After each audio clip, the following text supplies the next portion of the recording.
चलिए सेशन को शुरू करते हैं। इस सेशन में जो है आज का एजेंडा क्या रहने वाला है, यूपीएससी 2027। ठीक है, इसमें हमारा ये टारगेट रहेगा। ठीक है, आज जो पूरे सेशन में हम यही डिस्कस करेंगे कि जो यूपीएससी अब 2027 में एग्जाम कराएगा उसमें हम क्या करने वाले हैं। ठीक है, किस तरीके से हम लोग आगे बढ़ेंगे। अब तक तो चलो ठीक है कि वैसे टैब से माध्यम से चलता चीज़ें या ऑफलाइन ही ज़्यादातर सही रहता था, लेकिन अब धीरे धीरे हम क्या कर रहे हैं, हालांकि एक बार मैं 2023 से पढ़ाया हूँ बोर्ड में, ये वाइट बोर्ड पर मैं 2023 से पढ़ाया था कुछ समय तक, फिर उसके बाद क्या किया था, बंद कर दिया था। कुछ ऐसी चीज़ें आ गई थी, बंद करना पड़ा था। लेकिन अब फिर इस चीज़ को हम जो है कंटिन्यू करेंगे, एक लेक्चर या मेन इंपॉर्टेंट जो भी हेल्प हो सकेगा। सिंपल सी बात है ना, बड़ी बातें करने की जरूरत नहीं है, बस इतना कि हाँ जो हो सकेगा अपने स्तर से, जो ऑफलाइन के बाद मुझे टाइम मिलेगा तो मैं चाहूँगा कि 2-3 लेक्चर जो भी इंपॉर्टेंट पॉइंट है उस पर डिस्कस हो जाए। लेकिन आज का जो सेशन हम डिस्कस करेंगे वो हमारा है यूपीएससी 2027। ठीक है ना, टारगेट क्लियर है। बेसिक बात क्या है, बेसिक चीज़ ये है कि आपको ये बात पता होगा यूपीएससी क्या कराता है, प्रीलिम्स एग्जाम कराता है, और उसके बाद यूपीएससी क्या कराता है, मेंस एग्जाम लेता है उसी का। ठीक है, और उसी के बाद यूपीएससी क्या कराता है, इंटरव्यू एग्जाम लेता है ना, आराम से जो है इंटरव्यू। ठीक है, ये आराम से इन सब पॉइंट को आराम से देखिएगा। प्रीलिम्स का जो एग्जाम होता है यूपीएससी का, इसमें आप खूब पढ़ के जाते हैं। ठीक है, पूरा हिस्ट्री, ज्योग्राफी, पॉलिटी, जो भी आपको मतलब करंट अफेयर वगैरह सब कुछ बताया सब पढ़ के आते हैं आप, और आप पढ़ जाते हैं। यहाँ पर पढ़ के जाने के बाद भी आप कुछ क्वेश्चन करते हैं, ठीक है ना, और यहाँ पर आप क्या करते हैं, तो कल मारते हैं। सबसे पहले देख लीजिए कि इसका एग्जाम कितने नंबर का होता है। ये 2 पेपर होते हैं इसमें, पेपर पर ध्यान दीजिए। ठीक है, पेपर 1 एंड 2 दोनों जीएस का होता है। डिटेल को भी चर्चा करेंगे जब इसको सिलेबस के बारे में डिस्कस करेंगे, तो सिलेबस के बारे में हम आपको जो है सब पूरा डिटेल में बताएंगे। ठीक है ना, तो अब जैसे ये है कि यहाँ पर एक है जीएस पेपर, ठीक है, फर्स्ट, और दोनों है जीएस है, बस एक क्या है कि जनरल स्टडीज आता है और एक क्या आएगा, सीसेट का पेपर आएगा।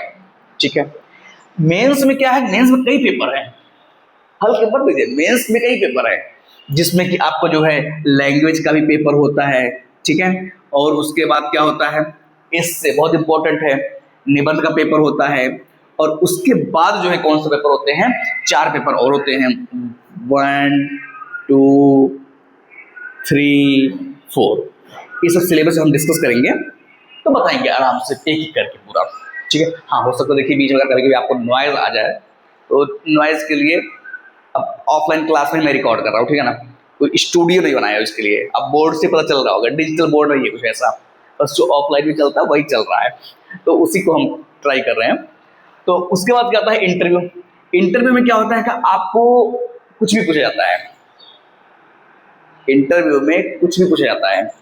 अब जिसका सिलेक्शन हो गया उनको तो बोलेंगे भाई सेलेक्टिव होता है, ये पूछा जाता है, वो पूछा जाता है, लेकिन जिनका नहीं होता उनसे पूछिए करके कि इंटरव्यू में क्या पूछा जाता है। एक समराइज में हम आपको तो बता दें हम कि प्रीलिम्स में जो आप पढ़ के जाते हैं उसके बाद आपको तुक्का लगाना पड़ता है, गेस लगाना पड़ता है, हाँ ऐसा भी हो सकता है, वैसा भी हो सकता है, इस तरह हो सकता है, करना पड़ता है। मेंस में क्या है, आप पढ़ तो जाते हैं लेकिन आपको जो नहीं आता है वो भी आपको लिखना पड़ता है। तो आपको ये भी ध्यान देना पड़ता है कि आप एक यहाँ पर तुक्का लगा रहे हैं पढ़ जा करके, लेकिन यहाँ पर जो तुक्का लगा उसको प्रेजेंट भी करना है, समझ रहे ना, ये अंतर है मेंस में। और इंटरव्यू में क्या है, इंटरव्यू में आपकी किस्मत बहुत ज्यादा, मतलब बहुत ज्यादा निर्भर कर जाती है कि आप देखने में कैसे लग रहे हैं। अब ये सब कह रहे हैं, कोई बताएगा थोड़ा कि आपको इस पर जज किया जाता है, लेकिन फर्क पड़ता है। आप कितना अच्छा बोलते हैं, आप कितनी अच्छी निगाहें रखते हैं अपनी, आपका बॉडी स्टाइल मतलब बॉडी लैंग्वेज कैसा है, ठीक है ना, तो ये सब निर्भर करता है। लेकिन इंटरव्यू में पास होने के लिए मतलब सफल तभी आप होंगे जब आप यहाँ पर जो है अच्छा प्ले किए होंगे। ये बेसिक बात है यूपीएससी की कि पैटर्न है ये। कि प्रीलिम्स होगा, मेंस होगा, इंटरव्यू होगा। ठीक है, उम्मीद है कि ये तो बेसिक बात है, आपको समझ में आया होगा। सवाल ये नहीं है, सवाल ये 2027 के लिए क्या होगा यूपीएससी में।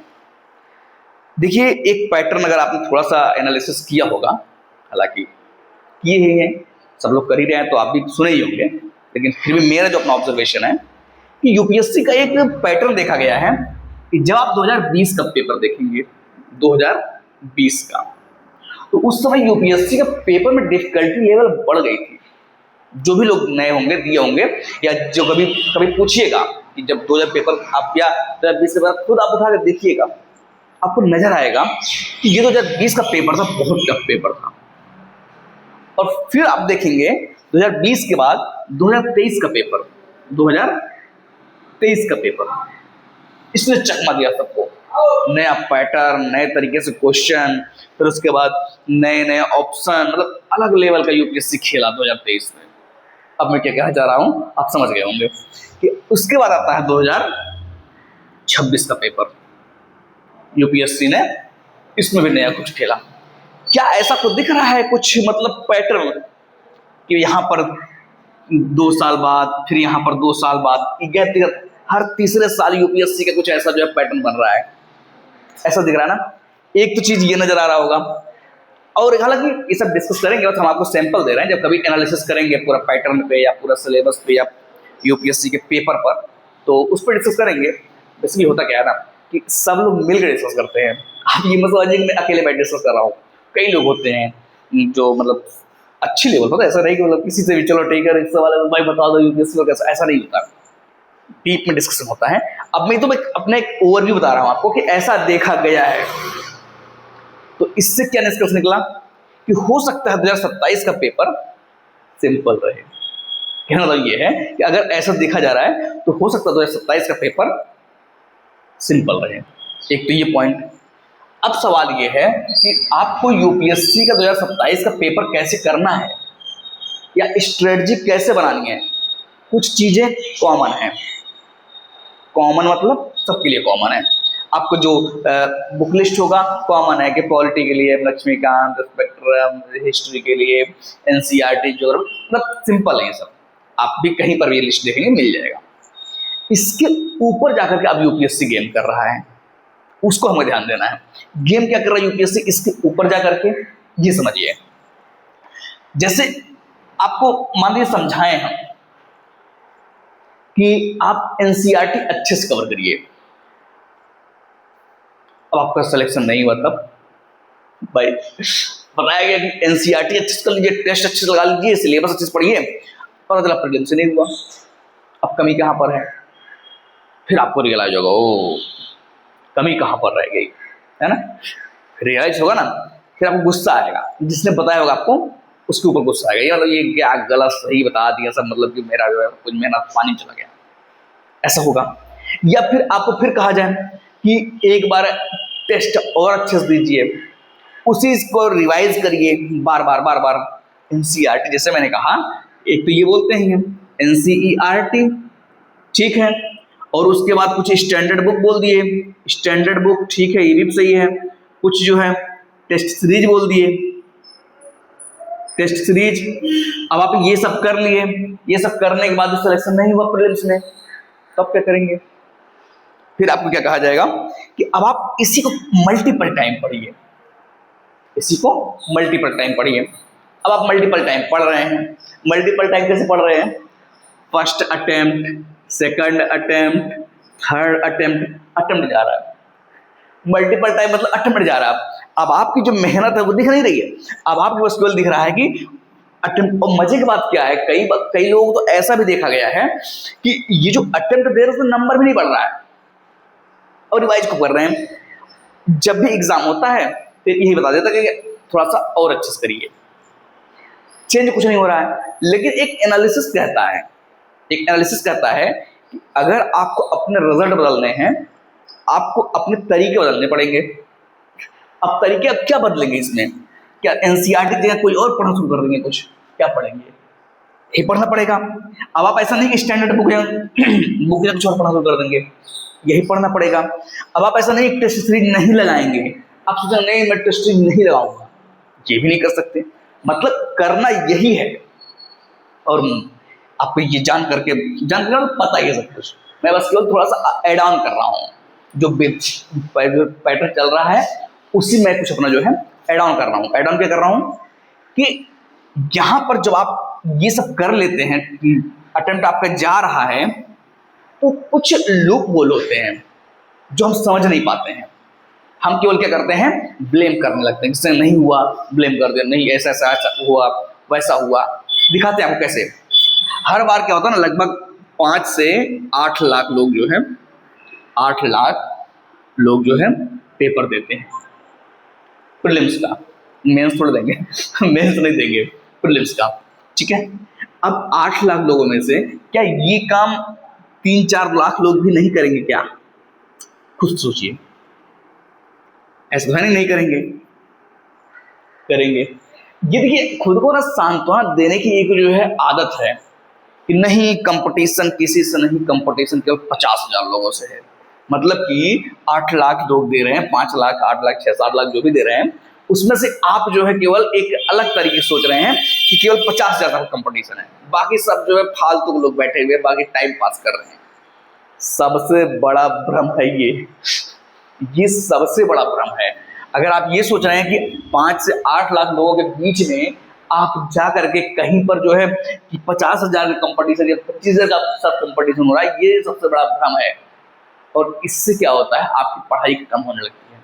इसका जो प्रैक्टिकल एग्जाम्पल है, प्रैक्टिकल जो एक्सपीरियंस है, आपको लगता है कि नहीं क्या तो कुछ है, दिक्कत ही नहीं है, तो ऐसा नहीं होता है।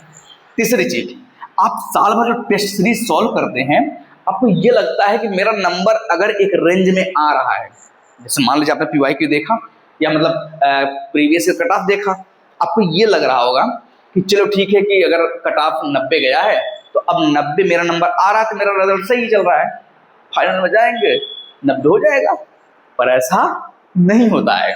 ये सब क्या है, कुछ मिथ है, कुछ भ्रम है। फिर कैसे किया जाए? आप इस सब से कोई मतलब नहीं है। रीजन क्या है? रीजन ये है कि कई ऐसे कैंडिडेट आपको देखने को मिलेंगे कि जिन्होंने कभी टेस्ट नहीं दिया है या मतलब 2-4 टेस्ट मैक्सिमम दिया होगा, उनका प्रीलिम्स हो जाता है। और यहाँ पता चला खूब एकदम लगे पड़े हैं, नहीं हो रहा है। क्यों? इसके पीछे भी कई कारण है। धीरे धीरे एक ही वीडियो में क्या बता दिया जाए, है ना? तो थोड़ा सा एक एक चीज स्टेप बाय स्टेप चलेंगे हम लोग। पहले क्या है कि 2027 वाले में हम सोचना शुरू कर दिए हैं।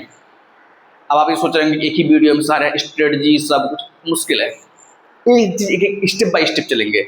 इसमें आपको सब्जेक्ट वाइज सब्जेक्ट भी वैरी करेगा, इसमें आपका सब्जेक्ट वाइज सब्जेक्ट वैरी करेगा, यहाँ पर आपका पूरा इंटेंशन या इंट्यूशन दोनों वैरी करेंगे।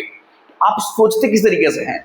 जैसे इंटरव्यू में क्या है, इंटरव्यू में क्या होता है कि आपसे मान लीजिए 10 क्वेश्चन पूछे गए, ठीक है। अब आप सोचे 10 क्वेश्चन पूछे गए हैं तो 10 क्वेश्चन में से मैंने अगर 8 बता दिए तो मैं सफल हूं। नहीं होता ऐसा, नहीं होता ऐसा। होता क्या है फिर? होता ये है, अगर आपने 10 में से 3 ही आंसर दे दिए लेकिन आपका इंट्यूशन और इंटेंशन सही रहा, आपका जो है कुछ कोर पॉइंट्स है, आपका सक्सेस हो जाएगा। क्यों? क्योंकि मैटर करता है कि आपने किस तरह के क्वेश्चन का आंसर दिया है। ये केवल मैटर नहीं करता आपने 5-10 में से 8 सही, आप क्लेम भी नहीं कर सकते हो। इंटरव्यू में आप जगह क्लेम नहीं कर सकते हैं कि नहीं मैंने तो इतना क्वेश्चन का आंसर दिया था, ये दिया, आप कुछ नहीं कर सकते। बहुत बड़ा फैक्टर होता है इंटरव्यू। ये बहुत बड़ा फैक्टर होता है IAS बनने में और IPS बनने में और फेल होने में, बहुत बड़ा अंतर होता है, बहुत बड़ा मतलब फैक्टर प्ले करता है ये, ठीक है। एक तो ये रहा। GS के पेपर में, GS में कैसे आप मतलब कि गैप खाते हैं, गैप मिलता है आपको। एससे जो मैंने बताया आपको ये वाला पेपर, अब बताइए 250 नंबर पेपर होता है ये। क्या ऐसा क्या लिख देंगे आपको जो 250? फिक्स नहीं है ना कोई पैटर्न कि आप ये लिखेंगे आपको नंबर मिल जाएगा और आप ये नहीं नंबर नहीं मिलेगा। सवाल ही नहीं, सवाल ये जो क्वेश्चन पूछा गया है, जो क्वेश्चन पूछा गया है उसके अकॉर्डिंग आप कितना खुद को जस्टिफाई कर लेते हैं, है ना? खुद को कितना जस्टिफाई करते हैं, और ये पॉइंट जो है बड़ा मैटर करता है। अगर आपने क्वेश्चन के डिमांड को करंट सिनेरियो के साथ जस्टिफाई किया है और वो चीज एग्जामिनर को समझ में आनी चाहिए। ऐसा नहीं आप अपने से लिख दिया वो एग्जामिनर को समझ नहीं आया, फिर तो कोई फायदा ही नहीं है।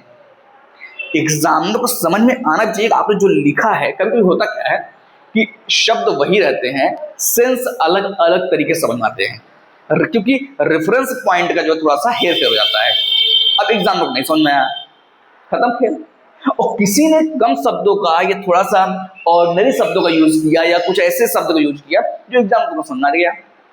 और 4-5 पॉइंट ऐसे ही होंगे जिससे एग्जामिनर ये बात समझ लेता है कि इससे कैसा है, इनका इससे अच्छा है या खराब है, एग्जामिनर उसी से बात समझ लेता है। तो अब क्या करना है यहाँ पे, यहाँ पर भी बहुत बड़ा फैक्टर प्ले करता है। कितने लोग तो ऐसे हैं कि लैंग्वेज से ही बाहर हो जाते हैं, उनका गेम ही नहीं शुरू हो पाता उसके बाद, लैंग्वेज से ही, मतलब ऐसा भी होता है। अब आश्चर्य लगेगा ना, लेकिन सच बात ये है। बाकी आपके देखिए 4 पेपर हैं, किसी में भी आप चले जाएंगे खत्म हो जाएंगे, मतलब किसी में भी गड़बड़ हुए खेल खत्म। और इसके पहले एक बाउंड्री सबसे बड़ी लगी ये प्रीलिम्स की। प्रीलिम्स में ये जो पेपर सेकंड जो है सीसेट, श्योर बताइए यार आप कि मैथ टफ आया, रीजनिंग टफ आया, और फिर उसको कंप्रीहेंशन समझ नहीं आता लोगों को। कंप्रीहेंशन आप जो पढ़ कर जाते हैं और कंप्रीहेंशन जो आता है, और जब आप आंसर लगाते हैं और जब आंसर मिलाते हैं, सब में अलग अलग लेवल का डिफरेंस है, मतलब सोच ही नहीं सकते उसके बारे में। फिर ये कई लूप होल है। अब आप ये सोच रहे हैं आप आधे घंटे में सारे लूप होल कवर कर लेंगे, ये मुश्किल है, नहीं हो सकता। और सबसे बड़ा पॉइंट जिसके लिए यूपीएससी जानी जाती है, ये है आपका जीएस पेपर 1 प्रीलिम्स का।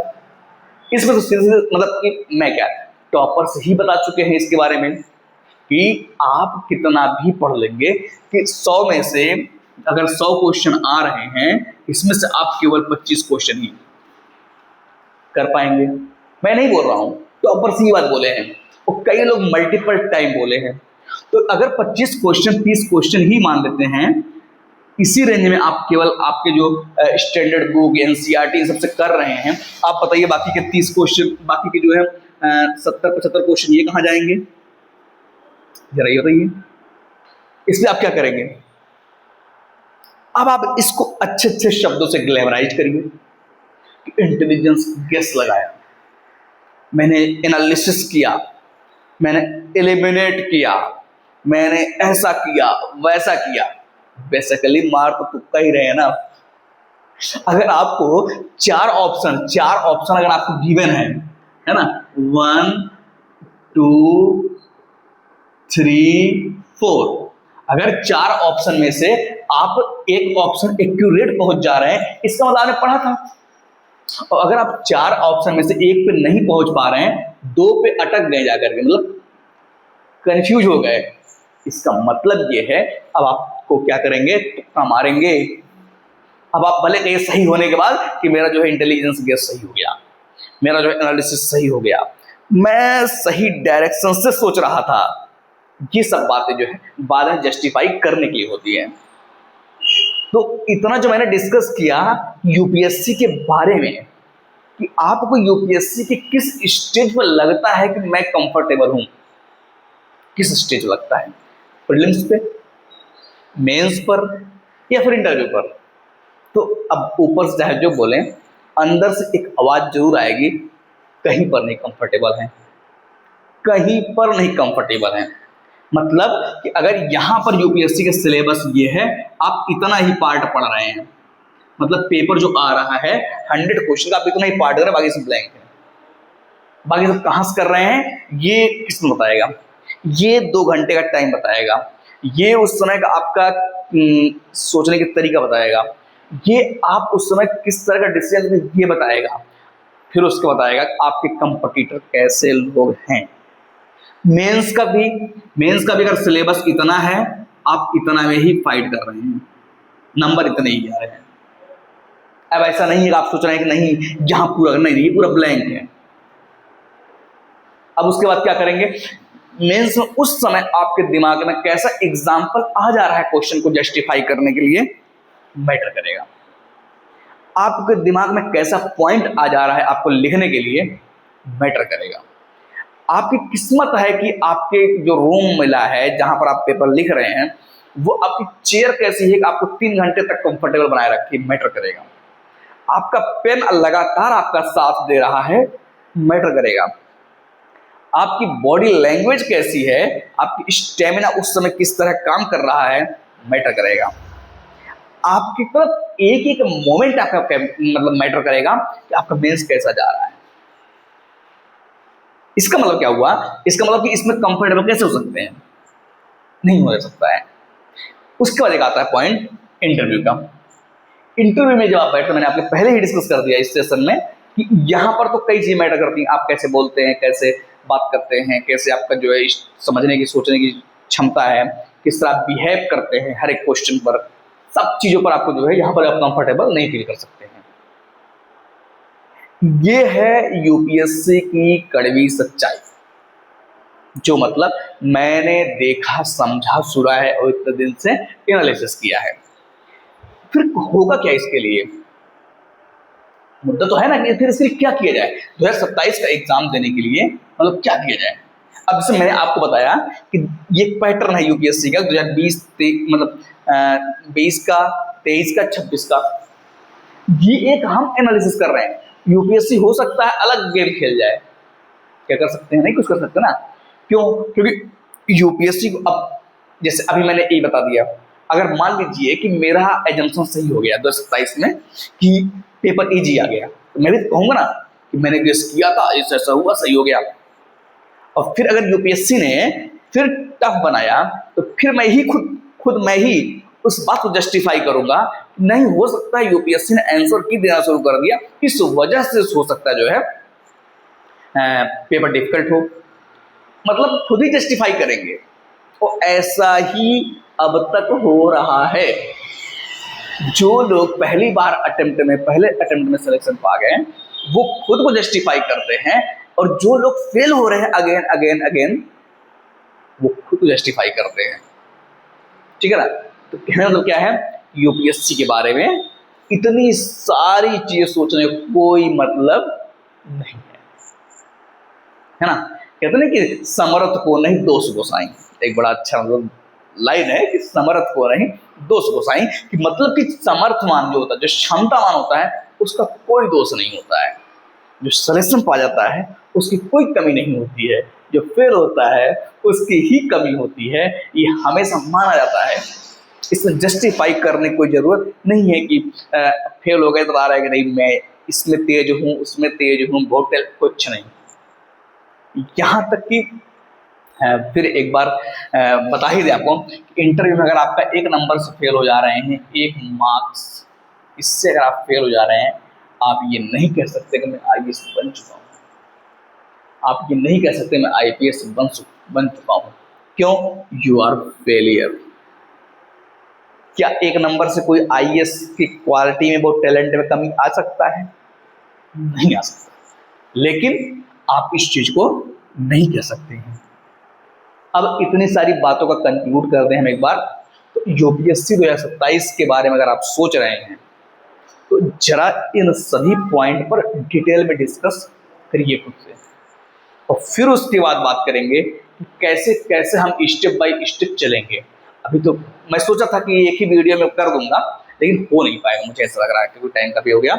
और 2027 का ये जो है एक अंडरस्टैंडिंग पहले रखिए, पहले यूपीएससी को समझिए। अब जैसे मैंने जितनी बार बताया आपको, कुछ तो लॉजिक समझ में आएगा ना। अब इसके बाद हम थोड़ा जो क्या करेंगे, सॉल्यूशन बात करेंगे, हाँ कैसे कैसे एक एक स्टेप पे हम लोग आगे बढ़ेंगे। ठीक है, तो आज के लिए इतना रखते हैं, फिर मिलेंगे नेक्स्ट वीडियो में। ठीक है।